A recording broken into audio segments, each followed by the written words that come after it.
Thank you.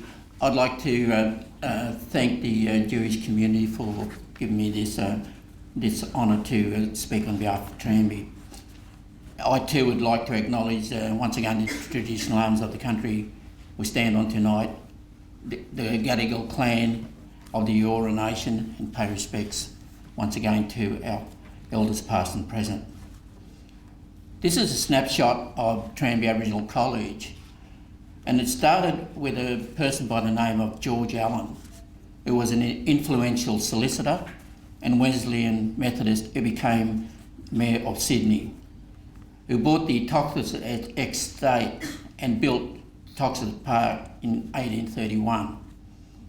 It was a grand mansion for his family. He cleared bushland to make gardens, orchards, stone chapel and huts for his servants. The place known as Toxis Park is now St Scholastics College. Allen's daughter married a prominent Sydney architect by the name of George Allen Mansfield, and they lived in a sandstone cottage on the Toxis estate, which is now known as Tranby. The exact date of the building is not known. It had a timber fence and was surrounded by bush to Glebe Road. Tranby's 4 rooms in the 1850s were a bedroom, parlour, dining room and a lounge room, each with a fireplace. The rear sandstone walls, now the interpretive wall, once formed the servants' room, later a lecture room and warden's room, then a teacher's office and photocopy room. The Glebe area is the home of the Gadigal ancestors, and the original terrain was full of eucalypt, figs, geebungs, yams and burrawong nuts, while Blackwattle Bay provided plenty of seafood such as fish and rock oysters. Governor Phillip named the area Glebe and gave it to his chaplain, Reverend Richard Johnson, to clear farmland in the 1830s. The Gadigal bushland was divided in this part of Glebe, which came to Toxis estate. A guy by the name of Reverend William Binnington Boyce, who bought Tranby in 1887, built extra rooms and a bathroom in 1910 for his family. This addition is the present kitchen wing. Boyce was a Yorkshire man and was most likely who renamed Toxis estate as Tranby, which is a place in the Old Beverley area where he grew up. The Tranby was also a Yorkshire ship bringing the first Methodist group settlers to Western Australia. Tranby is a Norwegian word meaning village of cranes. In 1957, the Reverend John Hope of Christchurch St Lawrence pledged Tranby to the Reverend Alf Clint, the founder of the Cooperative for Aboriginal Limited. Hope and the other trustees had purchased the cottage from the Allen family in 1946 and used it as the hostel for the students from Sydney University. But he also said, "Tell Alf he can have Tranby," was Hope's response when he heard that Alf Clint was looking for somewhere to establish a training centre for the development of the cooperative practices for Aboriginal people. Today, Tranby College is an independent, Aboriginal-run adult education centre with participants from all over Australia. Kevin Cook was an important figure in the early days of the development of Tranby College and shaping it to what it is today. Kevin was the General Secretary of Tranby Aboriginal College and the first elected chairperson of the New South Wales Aboriginal Lands Council. In the mid-70s, Kevin used the political and organisational skills owned in the trade union movement of effectively campaigning for the introduction of what became the first ever Land Rights Act in New South Wales. Newswalk was formed in 1977 out of the Black Defence Group, which never stopped campaigning for recognition of our dispossession. Kevin never sought personal recognition for his pivotal role in the struggle through the 70s and beyond.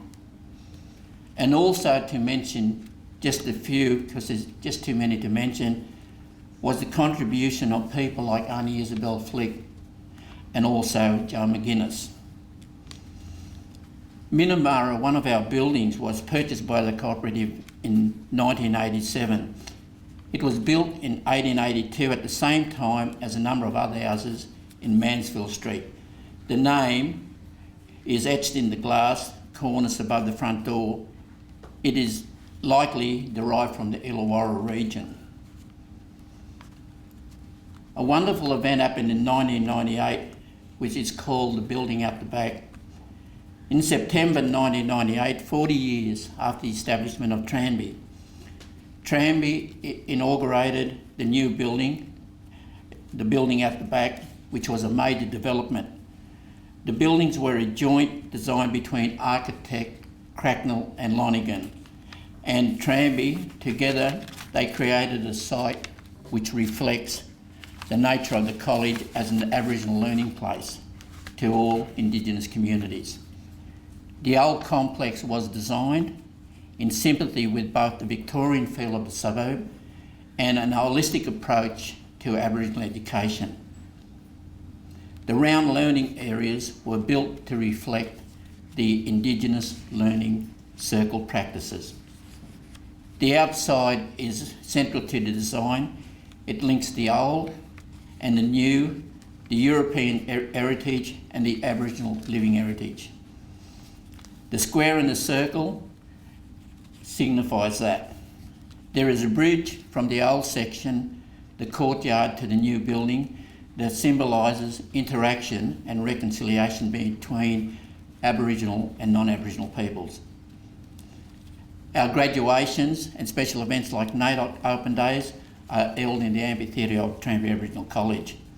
And Tranby at present are running 4 major programs: the Diploma of National Indigenous Legal Advocacy, Diploma of Aboriginal Studies, Diploma of Business Governance, and the Diploma of Community Development.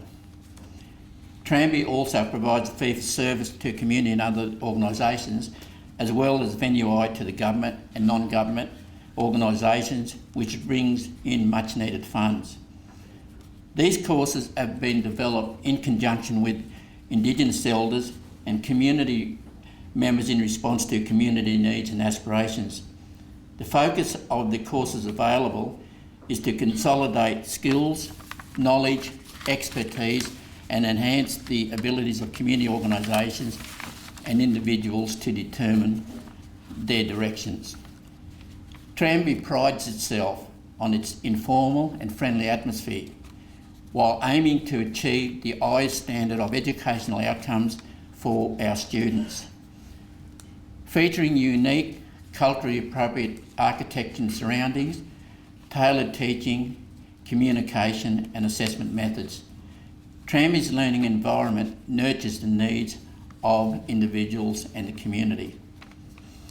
As we begin our 50 years of operation, we remain committed to the principles that have forged Tranby into the iconic institution it is today. To provide high quality education to Aboriginal and Torres Strait Islander people right across the country, and to provide a strong social and political voice in issues that affect Aboriginal and Torres Strait Islander people. In closing, I believe that it is appropriate to inform people that Tranby is an important icon for Aboriginal and Torres Strait Islander people, and it holds a special place for the journey of our people back into education. I have nothing but great admiration for my people who take on the challenge to improve their skills across many disciplines, which reflects the system's lack of commitment to the education process for our people. Some of our people who are returning to Tranby to get an education have been absent from education for over 20 years, and this in itself must pose a daunting experience for them. If we didn't have a place like Tranby College, it would be a great tragedy, not only for our people, but for society in general. And we as Aboriginal and Torres Strait Islander people have so much to offer.